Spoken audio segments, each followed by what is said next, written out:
When I got my first character to tier 3, I've made a lot of gold. Prices were inflated, whales purchased everything, and just by doing your daily Chaos Dungeons and Guardian raids, you were able to make a small fortune by today's standards. Back then I had so many questions such as, what's the difference in gold making between a 1340 and a 1385 alt? How much gold would I make if I had 6 tier 3 alts? How much time would it take to play all these characters? Well, since then the economy has collapsed, or better say normalized. However, the results are still amazing. Today we're taking a look on how much gold you can make by doing 2 Chaos Dungeons and 2 Guardian raids daily on 6 tier 3 alts. Before we get into this, I want to acknowledge the support that this channel has received in the past month, starting from scratch and already at 2000 plus subscribers, and the likes on the videos by thousands. For that, I give you thanks. So let's get on with this, shall we? Okay, so to get one question out of the way, how much time does it take to do this on 6 characters daily? And the answer to that is 30 minutes per each character. This includes the Una daily tasks. It takes usually on average 5 minutes per Chaos Dungeon, 2 of them 10 minutes, and about 5 to 7 minutes per Guardian raid. Let's put 15 minutes for 2 of them, because Egrection and Night Fox Yohos are easy as hell in tier 3, so you don't really wipe on them. Then I do the Unas for 5 minutes, and it's about 30 minutes per character, so doing 6 of them, it's about 3 hours daily. The test today was made using 3 1340 characters and 3 with an average level of 1385.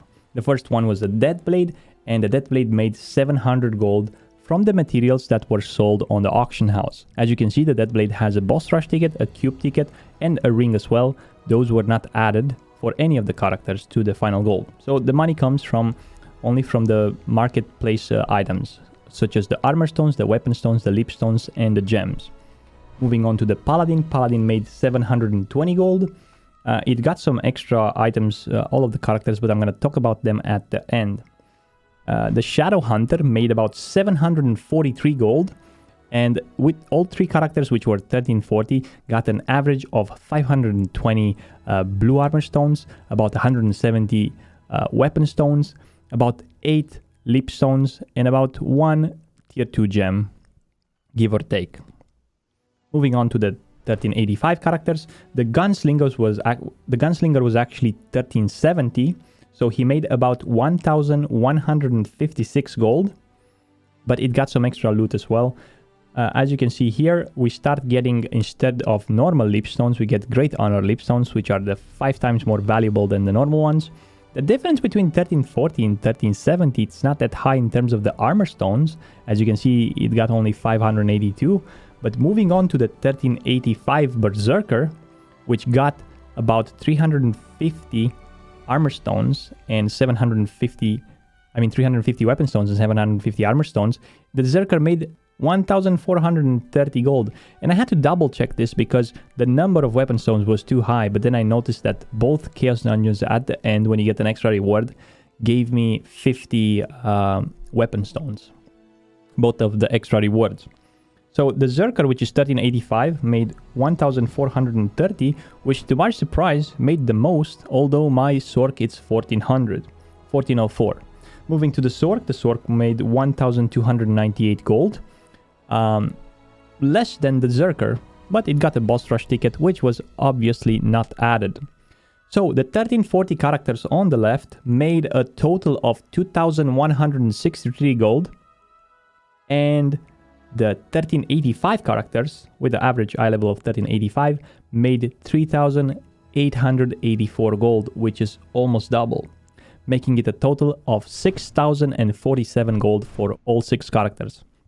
So if your question was it worth to level an alt from 1340 to 1385, well, you're gonna get your gold back in about a week or less. Depends how much you invest on it. So yes, it's worth it to get it to 1385. This is only from the Chaos Dungeons and Guardian raids. Imagine that you can do weeklies, which are 2 weeklies, hard modes, and you can also do Argos, 2 levels with 1385. The question is, yes, whoever told you to keep your characters at 1340, no. Get them slower there. You don't have to rush. You don't have to have all of them, but it's worth it. Moving on, we got some extra things that we haven't talked about them. So this 6 gold is only from the things that you can sell on point instantly. You get stones. I wasn't lucky when I did this test. I didn't get any legendary stones that were good. I didn't get any legendary accessories, but I got some of the blue ones. I sold one on the gunslinger with 500 gold stone. I think it was hitmaster with adrenaline or something. We got 600 gold for that, not 500, 600. We sold one on the paladin with 200 gold. We also sold the gems and a couple of rings with 100 gold. Just purple rings with high quality grudge and cursed doll and so on. Another book here. So let's say an extra 1000 plus gold, but sometimes you can get items that sell even a stone with 2000 gold. I got one with grudge and hitmaster a couple of days ago. I sold it for 2000 gold. So thank you very much for watching, guys. I hope this was useful.